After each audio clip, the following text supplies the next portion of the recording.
최근에 다양한 사연 들으면서 집안일 하는 게 낙이었는데 제가 이렇게 사연을 보내게 될 줄은 정말 꿈에도 몰랐네요. 제 사연을 들으신 분들은 세상에 저런 일도 있나 하신 분들도 분명 계시겠지만 이게 제 운명이라 받아들이고 살아가고 있습니다. 저는 홀어머니 밑에서 자랐습니다. 남동생 하나, 여동생 하나가 있고요. 저는 어릴 적부터 아빠의 부재로 인해 남들보다 조금 불우한 시절을 보냈어요. 아빠는 공사장에서 일하시던 분이었는데 제 초등학교 입학식 날 돌아가셨어요. 아침 일찍 일을 가시면서 꼭 퇴근하고 통닭 사오겠다고 약속하셨는데 돌아온 아빠는 생각지 못한 사고로 인해 싸늘하게 식어 있었습니다. 손에는 다 식은 통닭이 들어있는 봉지를 든 채로 말이죠. 그 이후 저희 엄마는 정말 잡초처럼 사셔야 했습니다. 저희 3명의 자식들을 홀로 키워야 했으니까요. 김밥을 말아서 지하철 앞에서 팔기도 하고 남의 식당에 가서 설거지를 하기도 하고 한겨울에 동산 걸려가며 건물 청소까지 하시면서 어렵게 저희 3남매를 키워내셨습니다. 엄마는 몸 상하는 줄도 모르고 그렇게 평생을 일만 하셨죠. 덕분에 저와 동생들은 엄마의 희생 덕분에 성인이 될 때까지 잘 커나갈 수 있었습니다. 하지만 엄마는 그동안 너무 고생을 하신 탓인지 본인 몸도 챙기지 못하시다가 몇 년 전에는 당뇨 판정을 받으셨어요. 자식이 셋이나 있는데 중증 당뇨가 되실 때까지 아무도 눈치채지 못했습니다.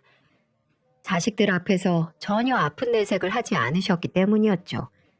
그 사이에 엄마의 건강은 점점 더 악화됐고 급기야 다리를 절더니 발바닥에 변형까지 오기 시작했어요. 병원에서는 운동신경에 손상이 와서 그런 거라고 하는데 회복되기는 어렵다는 말을 듣고 얼마나 마음이 아팠는지 모릅니다. 그래서 그때부터 제가 장녀로서 엄마 옆에 딱 붙어서 보살펴드리면서 한동안 살았어요. 하지만 제가 한 남자를 만나 결혼을 하면서 그마저도 얼마 가지 못했습니다. 엄마는 자식들 낳아서 잘 사는 게 부모한테 효도하는 거라면서 망설이는 저를 응원해 주었습니다.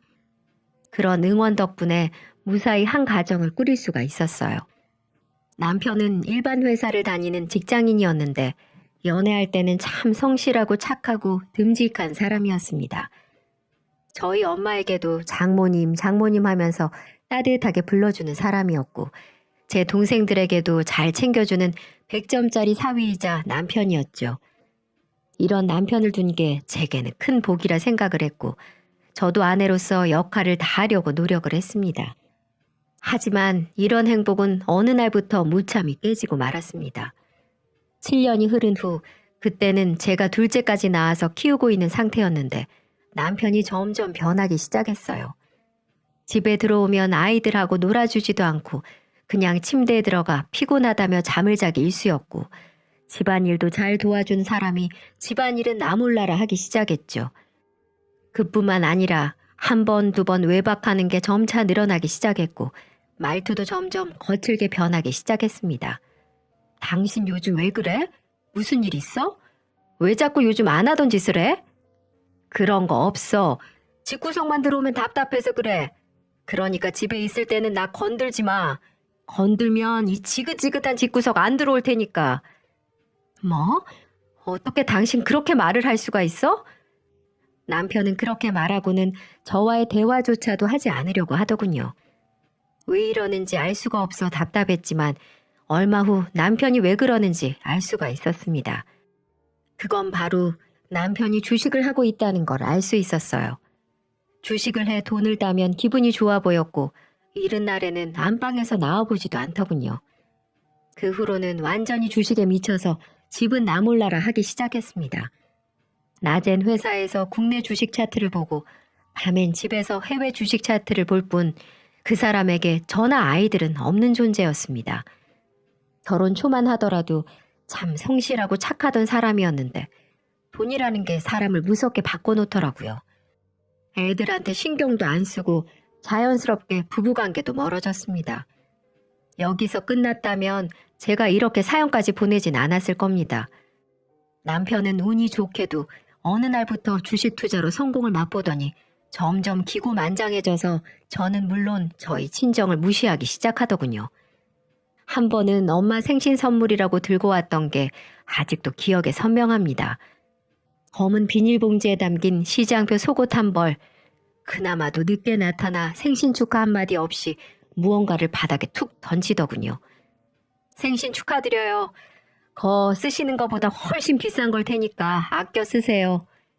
그리고는 엄마 집에서 홀랑 나가 집으로 가버렸죠. 엄마는 제 눈치를 살피며 오버스럽게 좋아하시더군요. 아유, 역시 우리 사위가 최고야. 질이 아주 좋네. 이거 봐. 엄마가 레이스 좋아하는 건 또 어떻게 알고 이렇게 레이스 달린 걸 사왔대. 진짜 비싼 건가 보다. 아껴 써야겠어. 웃는 얼굴로 눈치 보는 친정엄마를 보니 눈물이 쏟아질 것만 같아 더 이상 그 자리에 있을 수 없었어요. 그날 저는 만삭의 몸으로 엉엉 울면서 집까지 걸어갔습니다. 너무 자존심이 상하고 엄마한테 미안했거든요. 나 같은 건 버스를 탈 자격도 없다며 그렇게 3시간을 걸어 퉁퉁 부은 발로 집에 도착했을 때 남편은 거실에서 코를 골며 자고 있더군요. 당장 깨워서 한마디 하고 싶었지만 참았습니다. 그래, 실수겠지. 갑자기 큰돈 만지니까 자기도 모르게 바람이 들어서 그렇겠지. 곧 괜찮아지겠지. 그렇게 생각하며 그 사람이 다시 성실한 제 남편으로 돌아오길 기다렸어요. 그런데 돌아오지 않더군요.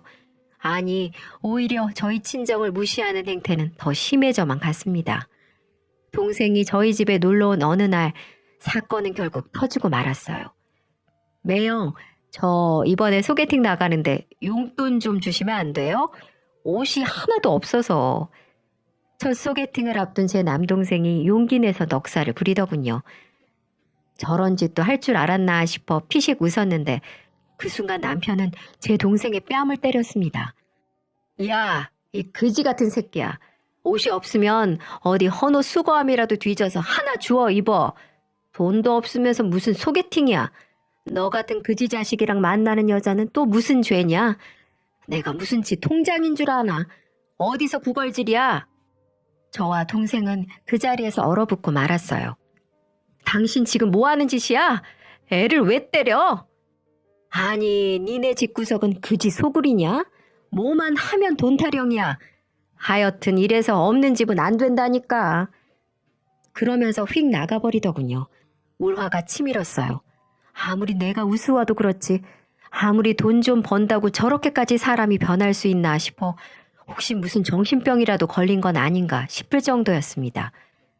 그게 끝이냐고요? 그럴 리가요. 제 여동생 상견례 날에도 그 주둥이는 다치질 않더군요. 매제될 사람이 굉장히 선한 사람이었습니다. 상견례 전에 동생이 소개시켜 준다고 해서 한두 번 만났는데 사람도 반듯하고 직업도 초등학교 교사라 탄탄했죠. 집안 자체가 교육자 집안이라 아주 반듯하게 키우신 듯 보였습니다. 그리고 아니나 다를까 상견례 날도 그쪽 부모님은 아주 품이 넘치는 모습으로 단어 선택 하나하나가 고급스러우시더군요. 하하호호 웃으며 덕담이 오고 가고 있는데 내내 똥 씹은 얼굴을 하고 있던 남편이 끼어들었어요. 초등학교 교사, 뭐 그거에서 돈이 좀 되나? 공무원 아무리 철밥통이라 그래도 박봉이잖아. 네? 아, 네. 물론 많진 않지만 그래도 연차가 쌓여서 먹고 살만은 합니다. 부모님 앞에서 난감했던 매제는 어색하게 하하 웃으면서 최대한 돌려 대답하더군요. 제가 다 민망했습니다. 그 입 좀 다물라고 허벅지를 꼬집으려는데 아유, 너도 고생길이 훤하다. 이 그지 같은 집구석에 발들이면 돈 나갈 구석이 천진데 그건 알고 결혼하는 거지? 행여라도 경제권 처자한테 주지 말아라. 밑 빠진 독에 물 붓는 거야 그거. 친정으로 얼마를 빼돌릴지 어떻게 알아? 남편은 재미있다는 듯 낄낄대며 웃었지만 그 순간 분위기는 싸늘하게 식어버렸습니다. 저는 너무 창피하고 죄송해 울먹거리며 남편을 데리고 그 자리에서 빠져나왔어요. 이 일로 제 동생은 파혼 위기까지 갔습니다. 다행히 매제될 사람이 부모님을 설득해 결혼에 성공하긴 했지만 제 동생은 평생 그날을 허물로 짊어지고 살아가야 할 거란 사실에 마음이 너무 아팠습니다. 사위가 처가를 챙기는 게, 결혼한 딸이 친정을 챙기는 게 그렇게 잘못인가요? 물론 엄마 혼자 고생하시는 게 너무 안쓰러워서 엄마한테 매달 용돈을 조금 드리긴 했어요.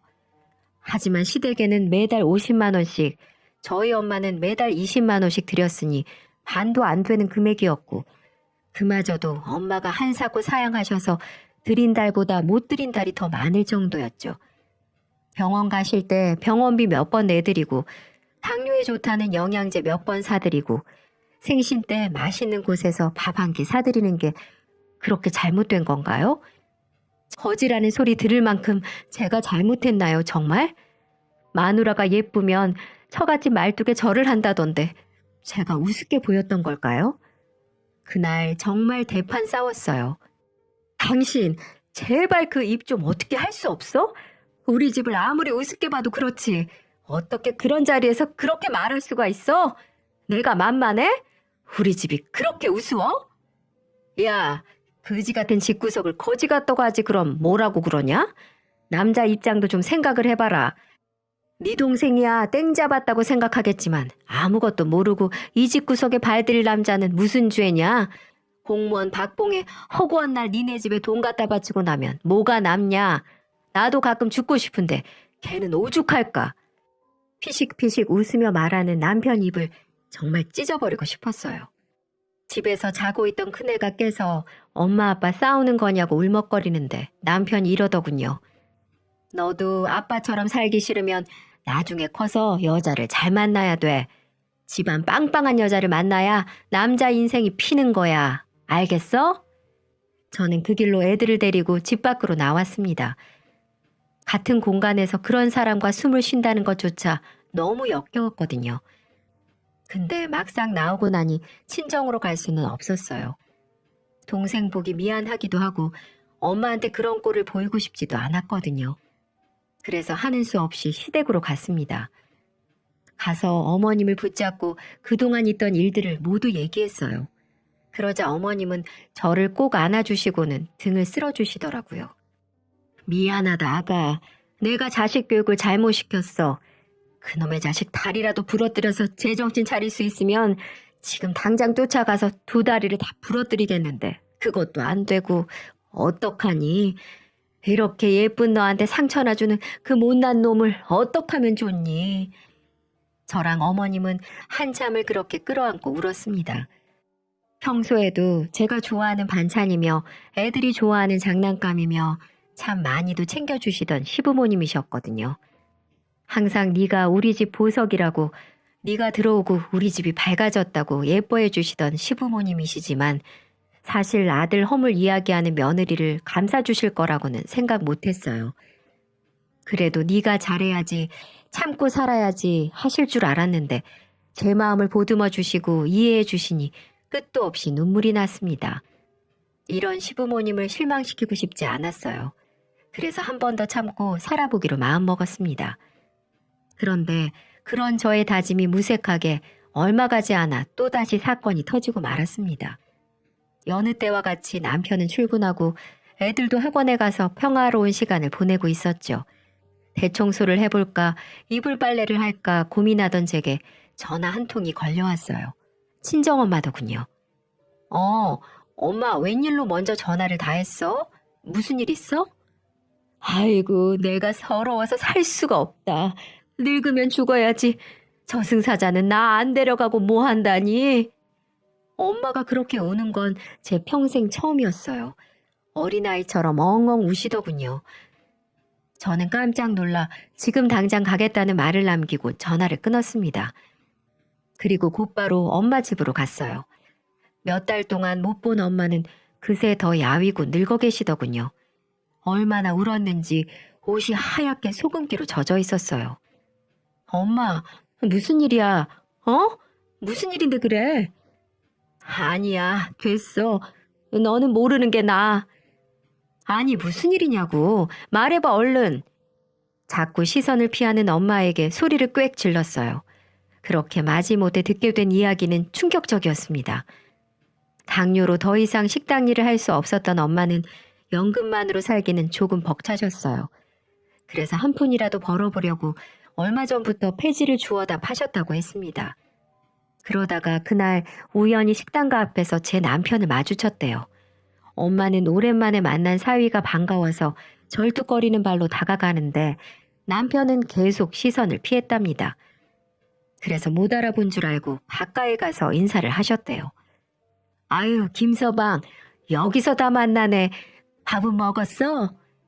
그 순간 남편의 입에서 나온 말은 인사도 장모를 반가워하는 말도 아니었습니다. 아, 씨발, 쪽팔리게 아는 척하네. 이봐요. 그냥 지나가요.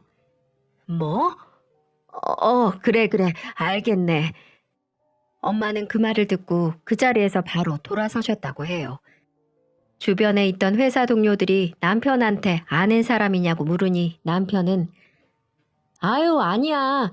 내가 저런 거지할매랑 무슨 인연이 있다고. 사람 잘못 봤나 보지. 기분도 잡쳤는데 우리 낮술이나 한잔 하자. 내가 살게. 라며 황급히 자리를 피했다더군요. 그 얘기를 전하며 엄마는 또 우셨습니다. 미안해. 이제 생각해보니 내가 그런 꼴로 아는 척을 하는 게 아니었는데 니들한테 미안하다. 저는 엄마의 그 말에 마음과 다르게 소리를 버럭 질렀어요. 엄마가 뭐가 미안해? 한 푼이라도 벌어보려고 노력하는 게 잘못이야? 폐지 좀 줍는 게 뭐 큰 잘못한 거야? 뭘 미안하대 자꾸. 진짜 미안하려면 엄마 자신한테 미안해야지. 이 몸을 해서 무슨 폐지를 줍는다고 그래. 앞으로 내가 생활비 줄 테니까 폐지 줍지 마. 어? 제발 엄마 건강만 생각하라고. 저는 엄마를 끌어안고 울면서 기도했습니다. 그런 인간 제발 죽어버리라고. 세상에 신이 있다면 내 모든 행복을 뺏어가도 좋으니 그 사람만 죽여달라고 말이죠. 그날부터 전 매일매일을 그렇게 보냈어요. 아침이 되면 그 사람이 숨을 쉬고 있나 확인했고 숨 쉬며 잠든 모습을 보고는 베개로 얼굴을 눌러버릴까 목을 졸라버릴까 수없이 고민했죠. 종교는 없었지만 세상 모든 신들한테 빌었어요. 저 인간 좀 데려가라고. 저런 인간 제발 죽어버렸으면 좋겠다고. 아무리 후한무치라도 몸 불편한 장모한테, 그것도 늘 우리 사이가 최고라며 잘해줬던 장모한테 그럴 수 있었을까요? 아무리 생각해도 전 이해를 할 수가 없었어요. 살갑게 반가워하진 않아도 그래도 적어도 인사라도 해주지. 고생하신다고 한마디라도 해주지. 그게 그렇게 어려운 일인가요? 그렇게 남편을 원망하며 이제는 안 되겠다 싶어 이혼을 결심하게 됐습니다. 아이들과 시부모님을 봐서라도 어떻게든 결혼 생활을 유지해서 남편을 다시 예전의 착한 남편으로 만들어보고 싶었지만 이미 제가 손쓰기에는 한계가 있겠다 생각을 했고 기본 예의도 모르는 저런 인간은 더 이상 살고 싶지 않아 그렇게 이혼을 결정하게 됐습니다. 더 이상 당하고 살고 싶지 않았어요. 저희 집이 뭐가 모자라서 저런 짐승 같은 인간에게 입에 담기도 힘든 소리를 들어야 하는지 그날로 전 남편을 붙잡고 얘기를 꺼냈습니다. 우리 이혼해. 도저히 당신 같은 쓰레기랑 살 수가 없어. 뭐? 이혼? 남자 생겼냐? 갑자기 뜬금없이 이혼이라니? 남자? 내가 너냐 등신아? 사람이라면 당신처럼 행동할 수 없을 거야. 얼마 전에 엄마가 폐지 줍다 아는 체를 하니 쪽팔리다고 저리 꺼지라고 했다면서? 그게 사람이야? 사위 만나서 기분 좋아 인사한 장모한테 그런 말이 나오든? 너 같은 인간이랑은 단 하루도 못 살겠으니까 깨끗이 갈라서자. 아니 그러게 왜 직장 사람들 있는 데서 그런 모습으로 아는 체를 하래? 너 같으면 안 쪽팔리겠어? 노인네가 정신이 이상한 거지. 그래 이혼해. 누가 네가 좋아서 살고 있는 줄 아냐? 애들 때문에 살고 있는 거지. 네가 애들 포기한다면 깨끗이 바로 도장 찍어줄게. 싫다면 어쩔 수 없고. 남편은 자신의 행동에 대해 반성은커녕 오히려 저희 엄마를 비하하더군요. 덕분에 전 이 사람은 정말 아니라는 걸 다시 한번 느끼고 이혼 준비를 해나가기로 했습니다. 그렇게 3주 정도 지난 어느 여름날 정말 역대급 폭염이라고 뉴스에서 하루 종일 떠들던 그날 저한테 전화 한 통이 걸려왔어요. 경찰서라고 하더군요. 김수철 씨 아내 되시나요? 네, 그런데요. 아, 혹시 지금 강원도 병원으로 와주실 수 있으시겠어요? 네? 무슨 일이신데요? 아, 그게, 남편분이 사망하셨습니다. 병원에 와서 직접 확인도 하시고 시신도 인수해 가셔야 해서요. 정신이 멍해졌어요. 누가 죽었다고? 누가 어디에서 죽었다고? 강원도? 분명 남편은 프로젝트 때문에 회사에서 며칠 지내야 한다고 했었거든요. 그런데 갑자기 강원도에서 죽었다니. 일단 급한 대로 애들을 옆집에 맡겨놓고 강원도를 향했습니다. 그리고 영안실에 누워있는 싸늘한 그 사람의 얼굴을 확인하는 순간 헛웃음이 나오더군요. 경찰은 그런 제 표정을 봤는지 못 봤는지 침울한 얼굴을 하고는 상황을 설명해 줬습니다. 아, 많이 당황스럽고 슬프시겠지만 사건에 대해 이야기는 해드려야 할 것 같아서요. 같이 계신 다른 분들 이야기 들어보니 술 드시고 물놀이 하다가 익사하신 것으로 판단됩니다. 조금 더 조사를 해봐야겠지만 자살을 의심할 만한 정황도 없고요. 신고자분이 남편 친구분이라고 하시던데 한번 만나보시겠어요? 그래도 마지막을 제대로 알긴 해야 할 것 같아 같이 있었다던 사람들을 만나러 갔습니다. 예쁘장하게 생긴 젊은 여자가 둘, 그리고 옆에 고개를 푹 숙이고 있는 남편의 고등학교 동창 한 명이 앉아있더군요. 아, 재수 씨, 어떻게 된 일이에요? 그게, 죄송합니다. 여자 둘에 남자 둘, 보는 순간 제가 직감한 게 맞았어요. 이 인간 그 와중에 바람을 피고 있었더군요. 남편 친구라던 그 인간은 친구들 사이에서도 하도 바람둥이로 소문이 자자해서 거리 좀 두라고 몇 번이나 얘기했던 사람인데 그 친구랑 쌍으로 바람을 피우고 다녔다더군요. 우스운 건 그 자리에 처녀 총각은 한 명도 없었다는 겁니다. 전부 누군가의 남편, 누군가의 아내였더군요. 그렇게 잘난 척을 하더니 결국 바람 피다가 물에 빠져 죽다니 그 사람 인생도 참 볼만하더군요. 인과응보라는 생각을 했지만 싸늘하게 누워있는 남편을 보니 저도 바보같이 왜 눈물이 나는 건지. 한때 정말 사랑했던 사람이었고 애들에겐 자상했던 아빠였는데 이렇게 허망하게 죽어버리니 그 자리에 주저앉고 말았습니다. 그리고 전 곧바로 이 안타까운 소식을 시부모님께 연락을 드렸습니다. 시부모님은 오자마자 세상이 떠나가라 오열을 하셨고 아무것도 모르는 아이들은 아빠, 아빠 하면서 눈물을 흘렸습니다. 그래서 애들 아빠이기도 하고 시부모님은 무슨 죄냐 싶어 장례는 치러주기로 했어요. 문상객들을 맞이하다 남편 영정사진을 보니 참았던 눈물이 왈칵 쏟아졌습니다. 울지 않고 싶었는데 저런 천하의 나쁜 놈에게 눈물 한 방울도 아까워서 울지 않으려고 했는데 저도 모르게 흐르는 눈물은 제가 참는다 해서 되는 게 아니었어요. 이 인간아, 그렇게 날 힘들게 하고 속을 썩히더니 결국 이런 꼴을 보이려고 그랬냐? 왜? 왜? 왜 그랬어? 제 통곡하는 모습을 보고 제 아이들이 안아주었어요. 엄마, 왜 그래요? 울지 마요. 엄마, 우리가 있잖아요. 제발요. 언제 이렇게 커버렸을까요? 전 우리 아들의 위로를 받으며 정신을 차릴 수가 있었습니다.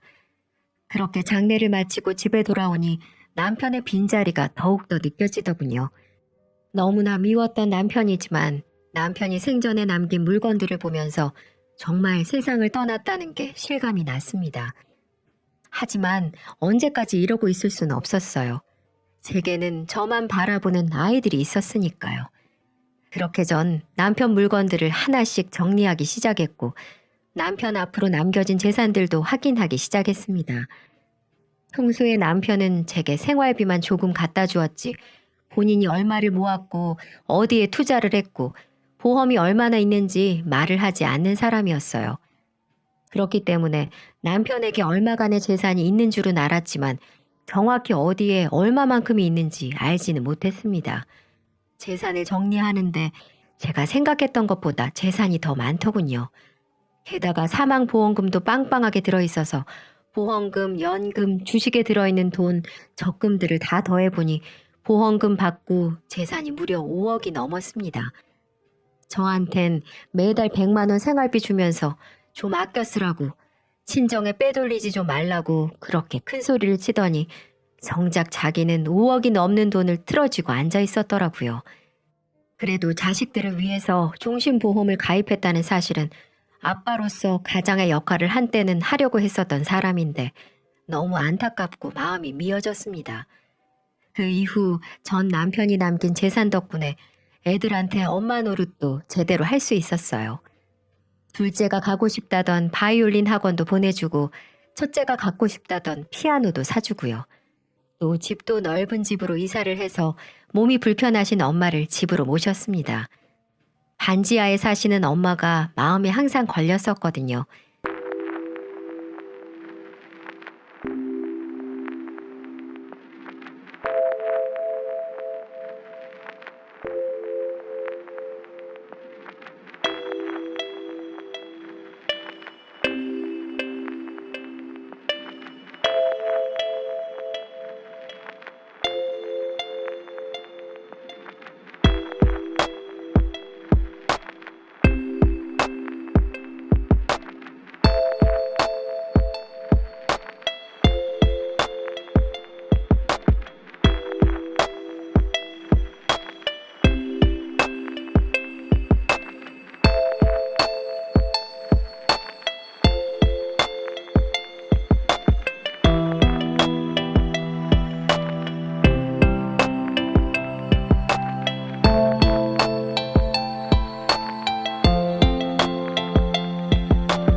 그리고 시부모님은 우리 아이들 할머니, 할아버지이기도 하니 저는 가지 못하지만 아이들은 명절 때마다 꼬박꼬박 보내고 있습니다. 매번 아이들을 바래다 줄 때마다 들어와서 밥이라도 먹고 가라고 하시지만 전 그때마다 한사코 거절을 하고 있어요. 왜냐하면 시부모님 얼굴을 보며 밥을 먹으면 눈물이 왈칵 나올 것 같고 마음이 약해질 것만 같거든요. 그래서 저는 가끔 연락을 드리며 안부만 전해드리고 있습니다. 애들도 친할아버지 할머니를 워낙 잘 따르기도 하고 그분들과는 나쁜 기억이 없어서 손주들 보고 싶어 하시니 그렇게 애들만 지금도 보내고 있네요. 여전히 저희 어머니는 저희 집에 반찬들을 보내주고 계십니다. 그렇게 하지 말라고 해도 귀엽고 보내주시는데 아마도 어머님은 우리 아이들이랑 내가 재혼이라도 한다면 영영 이별이라도 하실까봐 미리미리 할머니 사랑을 주시는 게 아닌가 싶네요. 그리고 남들은 저희 사정을 모르니 저를 안쓰럽게만 봅니다. 남편이 그렇게 돼서 힘들겠다, 힘내라며 응원의 말을 전해주곤 하는데요. 사실 전 지금은 굉장히 행복하게 잘 살고 있어요. 누가 보면 나쁜 년이라고 욕을 하실 분도 계시겠지만 누구 눈치 볼 필요도 없고 우리 집 무시하는 사람도 없고 아이들 챙기면서 엄마 건강 챙기면서 사는 이 삶이 전 너무 좋습니다. 친구들은 빨리 재혼하라고 사람으로 얻은 상처는 사람으로 치유받아야 한다고들 하는데 아직은 그럴 생각이 없습니다.